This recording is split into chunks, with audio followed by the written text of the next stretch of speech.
Friends, last class में हम लोगों ने change in profit sharing ratio में अक्यूमुलेटेड प्रॉफिट्स एंड लॉसेस का ट्रीटमेंट पढ़ा था। जल्दी से रिवाइज करते हैं उसको, फिर आगे बढ़ते हैं क्वेश्चंस में।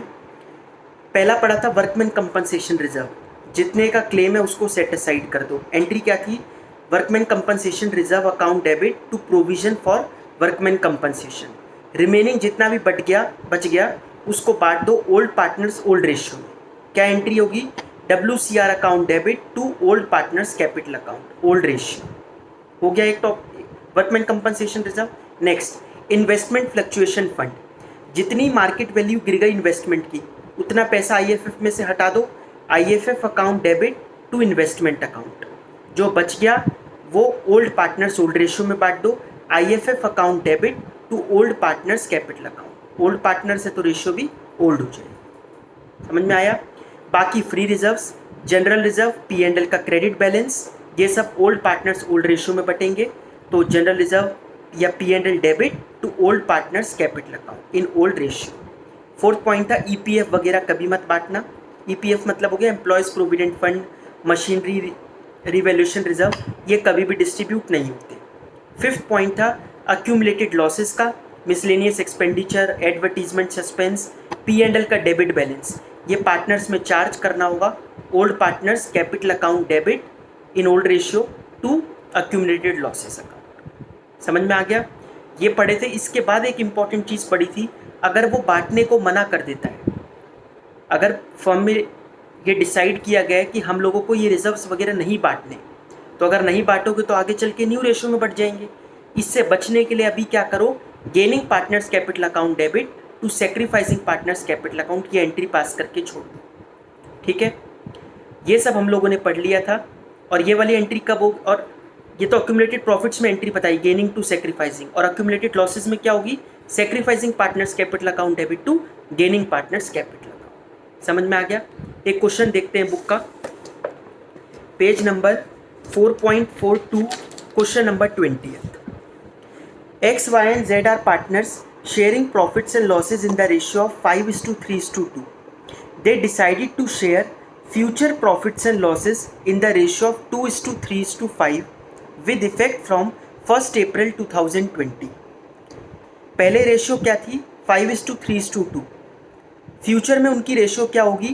2:3:5 with effect from 1st April. They also decide to record the effect of the following accumulated profits, losses and reserves.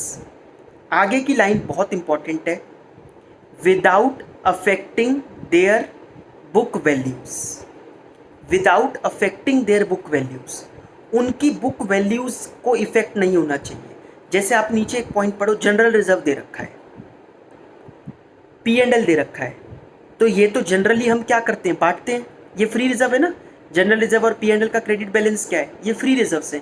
ये पार्टनर्स में बढ़ जाते, अभी थर्ड पॉइंट में आपको बताया भी था मैंने, ओल्ड पार्टनर्स में बढ़ जाते तो general reserve debit to old partners capital, P&L debit to old partners capital. और तीसरा क्या है? एडवर्टीजमेंट सस्पेंस, ये लॉस है, ये चार्ज हो जाता, old partners capital account debit to advertisement suspense. लेकिन क्वेश्चन ने क्या कह दिया? Without affecting their book values. इसकी बुक वैल्यू अभी भी बुक्स में एज इट इज आनी चाहिए।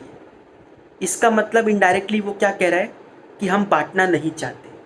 और अगर पार्टनर्स ने ये डिसाइड कर लिया कि वो इनको बांटना नहीं चाहते तो एंट्री क्या पास होगी? Gaining to sacrificing. अब लेकिन जनरल रिजर्व और P&L के लिए तो हो जाएगी गेनिंग टू सेक्रीफाइसिंग, क्योंकि ये तो प्रॉफिट्स हैं। अक्यूमुलेटेड लॉसेस में तो एंट्री उल्टी होती है, सेक्रीफाइसिंग टू गेनिंग। तो एडवर्टीजमेंट सस्पेंस के लिए क्या होती है entry? Sacrificing partners capital account debit to gaining partners. लेकिन एक दिक्कत है, क्वेश्चन ने क्या कहा है? Without affecting their book values by passing a single entry. एक सिंगल एंट्री पास करनी है। फिर नीचे फिर लिखा है पास एन एडजस्टमेंट एंट्री, एक एंट्री पास करनी है। देखो, 3 की जगह हम 2 तो कर सकते थे। 3 मेरा मतलब है जैसे जनरल रिजर्व की अलग करते, P&L की अलग करते और एडवर्टीजमेंट सस्पेंस की अलग करते। इसकी बजाय हम जनरल रिजर्व और P&L को ऐड कर देते, 6,000 और 24,000 30,000 हो गया। इसके लिए एक एंट्री पास कर देते थे गेनिंग टू सेक्रीफाइसिंग, और एडवर्टीजमेंट सस्पेंस के लिए पास कर देते सेक्रीफाइसिंग टू गेनिंग। इसने तो 2 भी नहीं मांगी, इसने तो सिर्फ एक एंट्री में ये सारा करने को मांगा है। तो क्या करें, एडवर्टीजमेंट सस्पेंस को माइनस कर देते हैं इसमें से, क्योंकि एंट्री तो उल्टी है ना, उसकी गेनिंग टू सेक्रीफाइसिंग है और इसकी सेक्रीफाइसिंग टू गेनिंग है, तो उल्टी है। इसमें क्या मतलब, ये वाला अमाउंट क्या होगा, माइनस होगा। समझ में आ गया। तो इसकी स्टेटमेंट बनाते हैं, वर्किंग नोट बनाते हैं। Statement showing net effect of accumulated profits and losses. General reserve 6000, P&L 24,000 minus advertisement suspense कर दिया क्योंकि इसकी एंट्री उल्टी होती है, तो नेट इफेक्ट आ गया इसका 18,000 का। अब नेट इफेक्ट 18,000 आ गया। गेनिंग टू सेक्रीफाइसिंग तो तब पास कर पाएंगे जब पहले ये पता हो कौन गेनिंग है और कौन सेक्रीफाइसिंग।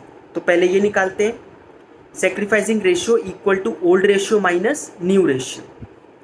x 3/10 आ गया, y का 0, लेकिन z गेन कर गया 3/10 से। तो जर्नल एंट्री बनाते हैं, z's capital account debit to x capital account, क्योंकि एंट्री है गेनिंग टू सेक्रीफाइसिंग। कितने से होगी, मैंने हर बार कहा ये एंट्री कितने से होती है, जिस चीज़ के लिए ये एंट्री पास कर रहे हो मल्टीप्लाई बाय गेन और सेक्रीफाइस। अब ये किस चीज़ के लिए पास कर रहे हैं, 18,000 के इफेक्ट के लिए, तो 18,000 मल्टीप्लाई बाय गेन 3/10 और सेक्रीफाइस 3/10 कर दिया, 5400 ये एडजस्टमेंट एंट्री इसमें पास हो गई। समझ में आया। बाय चांस इस क्वेश्चन में मैं क्या करता, एडवर्टीजमेंट सस्पेंस का अमाउंट 40,000 होता, इसमें तो कितना है 12,000।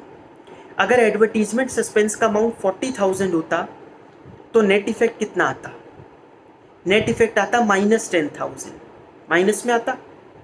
तो क्या फ़र्क पड़ता, तो एंट्री गेनिंग टू सेक्रीफाइसिंग होने की बजाय क्या होती, सेक्रीफाइसिंग टू गेनिंग। ठीक है, फिर हम x को डेबिट करते हैं और z को क्रेडिट करते हैं, ये जर्नल एंट्री बन जाती है इसमें। समझ में आ गया आप लोगों को।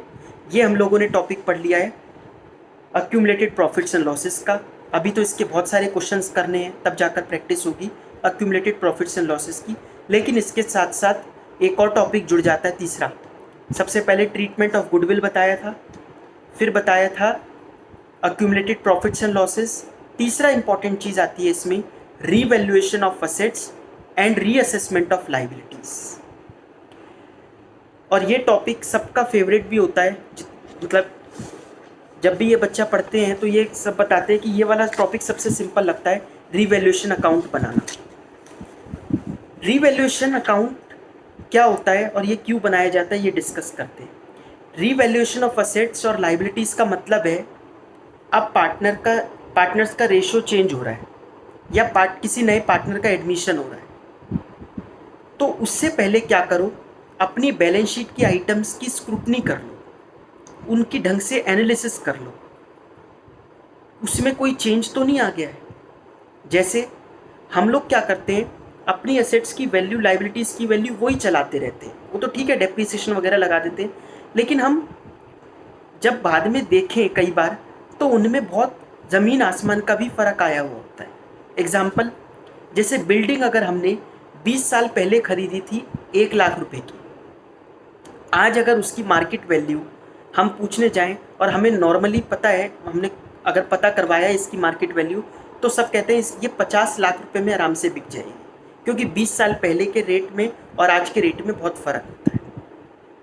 ठीक है, तो ये 50 लाख रुपए तक इसकी वैल्यू हो गई है। हमने बुक्स में कितनी, बैलेंस शीट में कितनी दिखा रखी है, 1 लाख रुपए। अब रेशियो चेंज हो रही है पार्टनर्स की, हम क्या करेंगे, आज ही इसका बेनिफिट जो होगा 49 लाख रुपीज़ का, ये पार्टनर्स में बांटकर छोड़ देंगे, ओल्ड पार्टनर्स में। क्यों कर रहे हैं ऐसा, आपको समझ में आ गया होगा रिजर्व से भी, जब रिजर्व्स में भी यही लॉजिक बताया था। कल को बाई चांस आगे चलकर जब ये बिल्डिंग बिकेगी तो ये 50-60 लाख रुपए की बिकेगी, सारा बेनिफिट जो होगा वो किस रेशो में बढ़ जाएगा, न्यू रेशो में बढ़ जाएगा। और ये भी नहीं समझ में आया तो एडमिशन में सोचो, नया पार्टनर आता है, उसके 6 महीने बाद अगर बिल्डिंग बेचने की बात होती है या थोड़े टाइम बाद, सालों बाद बिल्डिंग बेचने की बात होती है, तो बिल्डिंग के दाम बढ़े हुए होंगे, उस रेट पर बिकेगी और न्यू रेशो में बढ़ जाएगा। न्यू रेशो में तो वो भी पार्टनर होगा नया, उसका क्या लेना देना पुरानी बिल्डिंग से, कुछ भी लेना देना नहीं है। इस वजह से क्या किया जाता है, जितनी भी असेट्स हैं वो आज की वैल्यू पर रिकॉर्ड कर दो। जितनी भी एसेट्स हैं उनको आज की वैल्यू पर रिकॉर्ड कर दो, जिससे कि इनका पुरानी एसेट्स का इम्पैक्ट नए वाले रेशियो पर ना पड़ जाए। बात समझ में आ गई? इस वजह से हम सारी एसेट्स को, सारी लाइबिलिटीज़ को नई वैल्यू पर लिख देते हैं। ये बिल्डिंग ही नहीं, ऐसा नहीं ज़रूरी कि बढ़ रही हो तो ही लिखनी है, वैल्यू कम भी हो रही होगी तो भी लिखनी है, क्योंकि किसी को फ़ायदा किसी को नुकसान हो सकता है। इस वजह से कोई भी अगर मार्केट वैल्यू जितनी भी उनकी चेंज हुई है उन सबको अब नई वाली को लिख दो।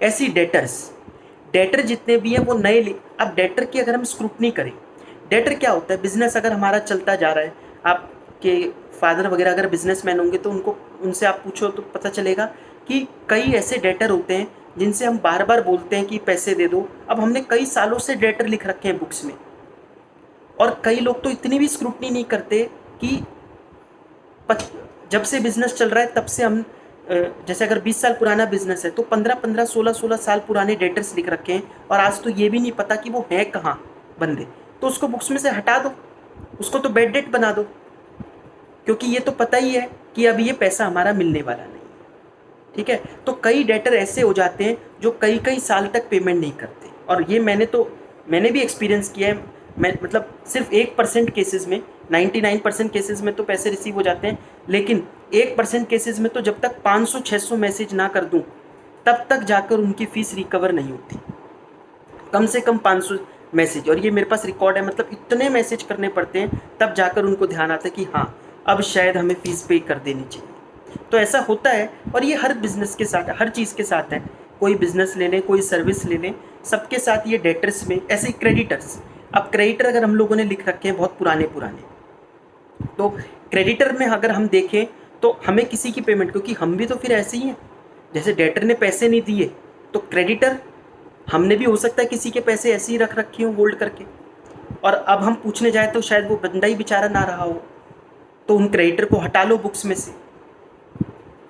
कोई भी लाइबिलिटी कोई नई जुड़ी है तो उसको रिकॉर्ड कर लो। पुरानी लाइबिलिटी अगर अब हमें नो लॉन्गर पेएबल है तो उसको हटा लो बुक्स में से। तो क्रक्स में एक बार डिस्कस करूं कि रीवैल्यूएशन हम क्यों पढ़ते हैं। असेट्स और लाइबिलिटीज़ में आज की वैल्यू क्या है वहाँ तक लेके आने के लिए, जो भी असेट्स और लाइबिलिटी पुरानी वैल्यूज़ पर लिख रखे हैं उनको आज की वैल्यू पे ले आओ, रियलिटी पे ले आओ। डेटर और क्रेडिटर को आज की वैल्यू पे ले आओ, मतलब जितना सच में पेबल हो उतना लिखो, जितना डेटर सच में रिसीवेबल हो उतना लिखो। ऐसे बाकी फिक्स्ड एसेट्स को भी जितना मार्केट में उसकी वैल्यू हो चुकी है उतने पर उसको रिकॉर्ड किया जाए। समझ में आ रहा है? तो ये सारी चीज़ें हम लोगों को करनी होती है रीवैल्यूएशन में। लेकिन जैसे अक्यूमुलेटेड प्रॉफिट्स में बताया था, पार्टनर ये भी तो डिसाइड कर सकते हैं नहीं हमें रिजर्व नहीं बांटने। यहाँ पे भी हो सकता है पार्टनर का है कि नहीं हमें बिल्डिंग की वैल्यू, हम कौन सा आज बेचने जा रहे हैं जो 1 लाख की बिल्डिंग को अभी से 50 लाख का लिख दे, हमें नहीं लिखना है इसको। तो अगर पार्टनर्स ये डिसाइड करें तो फिर क्या ट्रीटमेंट होगा, तो वो दोनों मैं आप लोगों के साथ अभी डिस्कस कर रहा हूँ। ठीक है, तो ये आपको टेबुलर फॉर्म में मिलेगा। Partners want to show its effect in the balance sheet, partners do not want to show its effect in the balance sheet. Effect दिखाना चाहते हैं या फिर इफेक्ट नहीं दिखाना चाहते। इफेक्ट दिखाना चाहते हैं मतलब नई वैल्यूज़ को रिकॉर्ड करना चाहते हैं, तो पहले उसको डिस्कस करते हैं कि नई वैल्यू को रिकॉर्ड करना है। और मोस्टली क्वेश्चंस 90% क्वेश्चंस बुक में दिखाने के ही हैं show its effect in the balance sheet. इस वजह से लोगों को do not want to show its effect की प्रैक्टिस नहीं हो पाती और वो इसको जल्दी जल्दी भूल जाते हैं। लेकिन आपको दोनों याद रखने चाहिए, क्योंकि पेपर में तो ऐसा नहीं है कि क्वेश्चन उसमें से आएगा जो ज़्यादा प्रैक्टिस की हुई है। ठीक है, सबसे पहले आपको क्या करना होगा जब इफेक्ट दिखाना है, तो रीवैल्यूएशन अकाउंट बनाना चाहिए। रीवैल्यूएशन अकाउंट, अच्छा रीवैल्यूएशन अकाउंट का एक और नाम होता है P&L एडजस्टमेंट अकाउंट। इसको एक और नाम से जाना जाता है, पेपर में क्वेश्चन भी पूछा जा चुका है 1 नंबर का, what is P&L adjustment account. तो रीवैल्यूएशन का ही दूसरा नाम रखा गया है profit and loss adjustment account. इसका नाम ये क्यों रखा गया है, कोई इनकम या एक्सपेंस अगर छूट गया था पार्टनर से, अभी क्वेश्चंस में ये भी आ सकता है इनकम लिखनी रह गई थी, एक्सपेंस लिखना रह गया था, तो अब उसके लिए फिर से P&L बनाने की ज़रूरत नहीं है, रीवैल्यूएशन तो बना ही रहे हो, इसी में इम्पैक्ट लिया उसका। ठीक है, इसी में हम इम्पैक्ट ले आएंगे उन इनकम या एक्सपेंस जो रह गए थे उनका। रीवैल्यूएशन की क्रेडिट साइड पर आएंगे सारे फायदे, क्योंकि debit all the expense and losses, credit all the gains and incomes. फायदे का क्या मतलब हुआ? असेट्स का बढ़ना और लाइबिलिटीज का कम होना। असेट्स जो इंक्रीज हो रहे हैं वो, और लाइबिलिटीज जो डिक्रीज हो रहे हैं वो। तो देखो यहाँ पर लिखा हुआ मिलेगा बाय असेट्स, और ऊपर वाला एरो है, मतलब असेट्स जो बढ़ रहे हैं वो यहाँ लिखे जाएंगे, लाइबिलिटीज जितनी कम हो रही है वो यहाँ लिखी जाएंगी बाय लाइबिलिटीज जितना डिक्रीज आ रहा है। अच्छा, अमाउंट कितना लिखा जाएगा? जैसे बैलेंस शीट में आपको मशीन दिख जाए 1 लाख रुपए की, नीचे एडजस्टमेंट में कह रहा है अब इस मशीन की वैल्यू 80,000 रुपये रह गई है, तो रिवैल्यूएशन में मैं कितने लिखूंगा? 20,000 रुपये, क्योंकि कितने से कम हुआ कितने से बढ़ा ये रिवैल्यूएशन में लिखना है आपको, ठीक है ना। तो बैलेंस शीट में 1 लाख था और एडजस्टमेंट में मशीन दे रखी है 80,000 की, तो मशीन की वैल्यू 20,000 रुपये कम हो गई है, तो ये रिवैल्यूएशन के डेबिट साइड में आएगा, टू मशीन 20,000 रुपीज़। समझ में आ रहा है? वैसे भी आपने ये 11th में भी पढ़ा है, असेट बढ़ते हैं तो क्या होते हैं? डेबिट। तो असेट अकाउंट डेबिट, टू में क्या आ जाएगा यहाँ? Revaluation. Asset account debit to revaluation. Liability अगर बढ़ेगी तो क्या होता है? क्रेडिट होता है, तो टू लाइबिलिटी, ऊपर क्या आ जाएगा? Revaluation account. समझ में आ गया? देखो 5 एंट्रीज होंगी, ये तो यहाँ पर आपको अकाउंट बना हुआ मिल रहा है, लेकिन आप सुन भी लेना ध्यान से, इसमें 5 जर्नल एंट्रीज होती हैं मेनली। 5 जर्नल एंट्रीज कौन सी होंगी? एक तो असेट के बढ़ने की, asset account debit to revaluation. एक लाइबिलिटी के बढ़ने की, revaluation account debit to liabilities account. Asset के कम होने की, revaluation account debit to assets account. Liability के कम होने की, liabilities account debit to revaluation account. याद भी नहीं करनी पड़ेगी, असेट और लाइबिलिटी तो आप 11th से पढ़ते आ रहे हो, जो बचा उसमें टू रिवैल्यूएशन या रिवैल्यूएशन डेबिट लगा दो। ये 4 एंट्री हो गई। इसका जो भी प्रॉफिट या लॉस है लास्ट में एंट्री पास कर दो। अगर प्रॉफिट हो रहा है तो revaluation account debit to old partners capital account, और ओल्ड है तो रेशो भी कौन सी होगी? ओल्ड। तो revaluation account debit to old partners capital account. अगर लॉस है तो old partners capital account debit to revaluation account. समझ में आ गया? ऑल्दो आपको यहाँ पर मैंने अकाउंट बनाकर दिखा रखा है, लेकिन इसका जर्नल भी पूछा जा सकता है। तो जर्नल एंट्री ये 5 होगी। 5 जर्नल एंट्री समझ में आ गई? क्या हम इन जर्नल एंट्रीज को कुछ शॉर्ट कर सकते हैं? क्या हम इन जर्नल एंट्रीज को कुछ कम कर सकते हैं? कर सकते हैं। आप इसमें मिनिमम 3 एंट्रीज तक लेके आ सकते हो। तो अगर अब मैं आपको एक क्वेश्चन भी दूंगा इस पर करने को, आप मिनिमम 3 एंट्रीज तक ले आओ इसको रिवैल्यूएशन। कैसे? 3 एंट्री कौन सी करनी होगी आपको? रिवैल्यूएशन अकाउंट डेबिट टू, अब टू में क्या लिख देना? जितने भी नुकसान आपको दिख रहे हैं ना क्वेश्चन में, वो सब रिवैल्यूएशन, क्योंकि डेबिट में नुकसान आते हैं। नुकसान कौन से होंगे? या तो असेट का कम होना या लाइबिलिटी का बढ़ना। तो रिवैल्यूएशन अकाउंट डेबिट करके छोड़ दो 2-3 लाइन, उसमें टू मशीन, अगर मशीन कम हुई है तो टू प्लांट कम हुआ है तो चलता जाएगा। मतलब टू तो बहुत लंबा हो जाएगा, टू प्लांट, टू मशीन, ये कम होने का, और लाइबिलिटी बढ़ी होंगी तो वो भी आ जाएंगी, to creditors, revaluation debit to, ये सब हो गया। दूसरी एंट्री क्या बना दो? Dash debit to revaluation account. Dash debit क्यों बोला? अब अगर असेट बढ़ रहे होंगे या लाइबिलिटी कम हो रही होंगी तो वो कहाँ आ जाएंगी? आपके रिवैल्यूएशन, मतलब वो डेबिट में आ जाएंगी। टू में क्या आ जाएगा? Revaluation account. समझ में आ गई ये एंट्री भी? लास्ट एंट्री, प्रॉफिट हो रहा है तो revaluation account debit to old partners capital account, और लॉस हो रहा है तो old partners capital account debit to revaluation account. आप कहोगे कि अगर हम रिवैल्यूएशन अकाउंट बनाते तो फिर भी पता चल जाता है कि प्रॉफिट हो रहा है या लॉस हो रहा है। जर्नल एंट्री में कैसे पता चलेगा प्रॉफिट हो रहा है या लॉस हो रहा है? जर्नल एंट्री में भी पता लगा सकते हैं कि रिवैल्यूएशन की क्रेडिट साइड अगर ज़्यादा है तो इसका मतलब प्रॉफिट है। तो सेकेंड एंट्री में हमने टू रिवैल्यूएशन करा है, तो रिवैल्यूएशन का अमाउंट अगर ज़्यादा होगा तो इसका मतलब प्रॉफिट हो रहा है। इतना नहीं भी समझना तो आप ये सोचना, अगर आपके डेबिट में रिवैल्यूएशन अकाउंट डेबिट है 70,000 से, दूसरी एंट्री में टू रिवैल्यूएशन है 80,000 से, रिवैल्यूएशन क्रेडिट 80 है और डेबिट 70,000 है, तो क्या करें कि रिवैल्यूएशन अकाउंट मैच हो जाए? क्रेडिट में कितना है? 80,000 है ना, और डेबिट में सिर्फ 70,000 है, तो रिवैल्यूएशन अकाउंट डेबिट कर दो 10,000 to old partners capital account, entry आपकी मैच हो जाएगी। समझ में आया? तो रिवैल्यूएशन, अब आपको दिमाग भी नहीं लगाना पड़ा कि ये मैंने प्रॉफिट बांटा या लॉस बांटा है, आपने तो रिवैल्यूएशन को मैच करवा दिया। पहली एंट्री में रिवैल्यूएशन डेबिट हो रहा था 70,000 से, दूसरी एंट्री में रिवैल्यूएशन क्रेडिट हो रहा था 80,000 से, तीसरी में आपने रिवैल्यूएशन और डेबिट कर दिया 10,000, जिससे कि पूरा रिवैल्यूएशन खत्म, सेटल हो जाए। आ गई बात समझ में? ये मैं आपको जर्नल एंट्री पे इसलिए फोकस कर रहा हूँ, अब आजकल के पेपर्स में क्या होने लग गया, जर्नल ज़्यादा आने लग गया। पहले लेजर अकाउंट बनाने को आते थे कि सीधा रिवैल्यूएशन अकाउंट पूछते थे, बुक में क्वेश्चन भी अनफॉर्चुनेटली इसके ज़्यादा है रिवैल्यूएशन अकाउंट बनाने के, तो हम लोगों ने नोट्स में भी यही बना रखे रिवैल्यूएशन अकाउंट वगैरह, लेकिन जब अब क्वेश्चंस इसके आने लग गए तो आपको ये भी आना चाहिए। तो 3 एंट्रीज बनानी होगी रिवैल्यूएशन अकाउंट की, अगर एंट्रीज पूछेगा तो यहाँ पर अकाउंट बना हुआ है, डिस्ट्रीब्यूशन ऑफ प्रॉफिट की एंट्री बताई थी मैंने आपको, revaluation account debit to old partners capital account. ठीक है, prepare balance sheet with revised या न्यू फिगर्स, नई फिगर्स के साथ बैलेंस शीट हम बना देंगे। बात समझ में आ गई? आज मैंने आप लोगों के साथ डिस्कस किया है कि अगर इफेक्ट दिखाना है तो क्या होता है, अगर इफेक्ट दिखाने के लिए मना करेगा ये मैं नेक्स्ट क्लास में कराऊंगा, लेकिन इससे पहले मैं आज आपके साथ इसके 2 क्वेश्चन डिस्कस कर रहा हूँ, सिर्फ क्वेश्चन डिस्कस कर रहा हूँ, इसके आंसर आप कल इवनिंग तक मुझे भेजना, पूरा क्वेश्चन एक एक पॉइंट डिस्कस कर रहा हूँ इन क्वेश्चंस का। ठीक है, बट आप एक बार ट्राई करके देखो इन क्वेश्चंस को। पेज नंबर है 4.42, question number 21। Ashish, Akash and Amit are partner sharing profits and losses equally.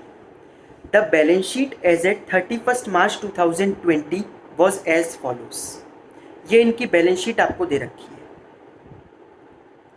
The partners decided to share profits in the ratio of 2:2:1 with effect from 1st April 2020. They also decided that value of stock to be reduced to rupees 1,25,000. Value of stock to be reduced to 1,25,000. Value of machine to be decreased by 10%. Land and building to be appreciated by 62,000. Provision for doubtful debt to be made 5% on debtors. Akash was to carry out, अभी just read कर रहा हूँ मैं question को, समझाऊंगा फिर इसके बाद। Akash was to carry out reconstitution of the firm at a remuneration of rupees 10,000. Pass journal entries to give effect to the above. ये एक तरीके के फुल फ्लेजेड क्वेश्चन शुरू हो गए, लेकिन अभी सिर्फ जर्नल के हैं, इसलिए मैंने आपको कह दिया आप ये खुद ट्राई करो। जब आपको सब कुछ बनाना होगा कैपिटल अकाउंट वगैरह, तो वो तो मैं ही स्टार्ट करवाऊंगा क्वेश्चंस को, इसमें सिर्फ जर्नल एंट्रीज पास करनी है। देखो, कोई भी क्वेश्चन आता है रिकंस्टिट्यूशन ऑफ पार्टनरशिप का, रिकंस्टिट्यूशन का मेरा मतलब है change in ratio, admission, retirement, death, इनमें से किसी भी टॉपिक का क्वेश्चन आता है, आपको 3 चीज़ें ध्यान रखनी है। अगर आप ये शुरू से याद रखोगे 3 चीज़ें, क्वेश्चन कभी गलत नहीं होगा। 3 चीज़ें कौन सी? कि हमें हर क्वेश्चन में इन तीनों की एंट्री करनी है। किन तीनों की? Treatment of goodwill, accumulated profits and losses और रीवैल्यूएशन। ठीक है, एडजस्टमेंट ऑफ कैपिटल भी होता है इसके बाद एक नेक्स्ट टॉपिक, वो तो क्वेश्चन में होगा तो करना है। एडजस्टमेंट ऑफ कैपिटल तो रेयरली होगा चेंज इन रेशियो में, लेकिन 3 चीज़ें कौन सी बताई? ट्रीटमेंट ऑफ गुडविल, रिवैल्यूएशन और अक्यूमुलेटेड प्रॉफिट्स एंड लॉसेस। इन 3 का ट्रीटमेंट मत भूलना। क्या इन तीनों का ट्रीटमेंट रिवाइज कर लें एक बार। सबसे पहले गुडविल, पुरानी गुडविल क्या होती है? राइट ऑफ होती है। क्या एंट्री होती है? Old partners capital account debit to goodwill account. नई गुडविल के लिए एंट्री क्या पास होती है? Gaining partners capital account debit to sacrificing partners capital account. ठीक है, नेक्स्ट इसके बाद आता है अक्यूमुलेटेड प्रॉफिट्स एंड लॉसेस। पांचों चीज़ों का बता दिया, वर्कमैन कंपनसेशन, आईएफएफ वगैरह डिस्कस कर चुके। नेक्स्ट होता है रिवैल्यूएशन, जिसकी 3 एंट्री होती है बस। एक रिवैल्यूएशन डेबिट टू, जो भी चीज़ें कम हो रही है वो कर दो, मतलब कम ज़्यादा। फिर दूसरी एंट्री रिवैल्यूएशन की, फिर तीसरी प्रॉफिट या लॉस डिस्ट्रीब्यूट करने की। तो रिवैल्यूएशन की तो 3 में निपटा सकते हो आप। आ गया अब समझ में? अब एंट्रीज को समझते हैं क्या क्या होंगी एक एक करके। Value of stock to be reduce to 1,25,000। ये टू है, ये बाय है, ये इंग्लिश पर ध्यान देना इनकी। Value of stock to be reduced to 1,25,000। देखो, आई गो टू स्कूल और आई गो बाय बस, इन दोनों में क्या फ़र्क है? स्कूल तक जाना और बस से जाना। एक में तो टू मतलब इतने तक और बाय मतलब इतने से। तो स्टॉक की वैल्यू बुक्स में कितनी लिखी हुई है? 1,40,000 रुपीज़। ये कह रहा है value of stock to be reduce to 1,25,000। इस 1,40,000 को 1,25,000 तक लेके आना है। टू मतलब इतने तक, इतने से कम नहीं करना। 1,25,000 तक लेके आना है, मतलब कितने से कम करना है? 15,000 से। नुकसान हो गया, असेट कम होना नुकसान होता है। तो टू स्टॉक आएगा ना, एंट्री क्या बन गई? Revaluation account debit to stock account. To stock में कितना हो जाएगा? 15,000। अभी इस एंट्री को कंप्लीट मत करना, टू में और भी चीज़ें लिख देंगे। कोई एसेट कम हो रही होगी और भी अगर आगे, वो भी इसी में लिख देंगे, और अगर कोई लाइबिलिटी बढ़ रही होगी तो वो भी इसी के साथ लिख देंगे। समझ में आ गया? Value of machine to be decreased by 10%, ये भी इसी में जुड़ जाएगा। टू मशीन कर देंगे क्योंकि ये भी तो कम हो रहा है। मशीन कितनी? 2.5 लाख की थी, 10% कम कर दो तो टू मशीन 25,000 रुपये। ठीक है। Land and building to be appreciated by 62,000, ये बाद में आएगा, अगली एंट्री में आएगा, क्योंकि असेट बढ़ रहे हैं। तो land and building account debit 62,000 से बढ़ रही है ना, तो 62,000 डेबिट हो जाएगा। Provision for doubtful debt to be made 5% on debtors, debtors पर 5% का प्रोविजन बनाना है। अभी आप चिंता मत करना, रीवैल्यूएशन और रिजर्व्स के हम बहुत डिटेल में केसेस मैंने कुछ बना रखे हैं नोट्स में, उनको डिस्कस करेंगे तो आपके ये सारे डाउट क्लियर हो जाएंगे। अगर अभी समझ में नहीं आ रहा, अभी तो इनिशियली स्टार्ट किया है टॉपिक। डेटर्स पर प्रोविजन बनाया है, इसका मतलब डेटर से उम्मीद कम हो रही है पैसा मिलने की, तो फायदा हुआ नुकसान हुआ? नुकसान ही हुआ। तो रीवैल्यूएशन डेबिट टू, असेट कम हो गए ना हमारे, डेटर कम हो रहे हैं। तो डेटर्स कितने के हैं? 80,000 रुपीज़ के, उस पर 5% बनाना है तो 4,000 का बन जाएगा। ये भी पहली एंट्री में ही साथ में जुड़ जाएगा। अभी तक आपने revaluation debit to stock to machine करा हुआ है, फिर कर दोगे to provision for doubtful debt 4,000 rupees. समझ में आ गया? ये भी नुकसान जुड़ गया उसमें। Akash was to carry out remuneration of the reconstitution of the firm at a remuneration of ₹10,000। वो इस रिकंस्टिट्यूशन को खुद करेगा और उसके लिए उसको फर्म 10,000 रुपये दे रही है। रिकंस्टिट्यूशन करना थोड़ा सा टाइम कंज्यूमिंग होता है, इसमें एफर्ट्स लगते हैं। ये ऐसा तो है नहीं कि इनकी जो नई वैल्यूज़ हैं ये कहीं पे मिल जाएगी, इनको ढूंढना, इनकी रिपोर्ट लेना कि अब क्या मार्केट वैल्यू हो रही है, नई गुडविल कैलकुलेट करवाना वैल्यूअर से, इसके भी वैल्यूअर्स होते हैं, तो ये वैल्यूएशन वगैरह करवाने में एफर्ट्स लगते हैं। उसके लिए हमने आकाश को कितने रुपए देने के लिए एग्री किया है? 10,000 रुपीज़। और फर्म और ओनर में जितनी भी चीज़ें होती है वो कैश से नहीं होती, कैपिटल से होती है। फर्म के लिए खर्चा जुड़ गया, फर्म के लिए क्या है? एक खर्चा। और मैंने आपको कहा था रिवैल्यूएशन का एक और नाम होता है P&L एडजस्टमेंट अकाउंट। तो ये एक्सपेंस है, एक्सपेंस बढ़ेंगे तो डेबिट, तो रिवैल्यूएशन डेबिट हो जाएगा। और उसको देना है तो उसकी कैपिटल बढ़ा दो, तो revaluation account debit to Akash capital account 10,000। ये भी फर्स्ट एंट्री में ही जुड़ गया। फर्स्ट एंट्री में देखो कितनी चीज़ें आ गई, to stock, to machine, to provision, to Akash capital. अब इनका टोटल करके रिवैल्यूएशन डेबिट कर देना, एंट्री खत्म हो जाएगी। दूसरी एंट्री में फ़ायदे लिख दो। फ़ायदे क्या होते हैं? असेट्स का बढ़ना और लाइबिलिटी का कम होना। लाइबिलिटी तो कहीं कम होती नज़र नहीं आ रही, लेकिन असेट एक बढ़ा था लैंड एंड बिल्डिंग, उसकी एंट्री हो जाएगी। तीसरी एंट्री में प्रॉफिट या लॉस क्या है उसकी एंट्री पास कर देना। प्रॉफिट हुआ तो revaluation account debit to old partner. Old मतलब क्या लिखोगे? To Ashish capital, to Akash capital, to Amit capital. और उस प्रॉफिट को ओल्ड रेशियो में बांट दोगे जो कि है 1:1:1। समझ में आ गया? ये 3 एंट्री रिवैल्यूएशन के कर दी। पूरा क्वेश्चन पढ़ लिया। गुडविल का कहीं था क्या? नई गुडविल तो नहीं दिखी, बट पुरानी तो असेट साइड पे होती है, अगर होती भी तो। पुरानी कहीं दिख रही है असेट साइड पे आपको? नहीं दिख रही, इसका मतलब गुडविल इसमें कहीं नहीं है। तीसरा क्या था? Accumulated profits and losses. अगर अक्यूमुलेटेड प्रॉफिट्स होंगे तो वो आपको लाइबिलिटी साइड में नजर आएंगे, अक्यूमुलेटेड लॉसेज होंगे तो वो असेट साइड पे। चेक कर लेते हैं। लाइबिलिटी साइड पे जनरल रिजर्व लिखा है 90,000 का।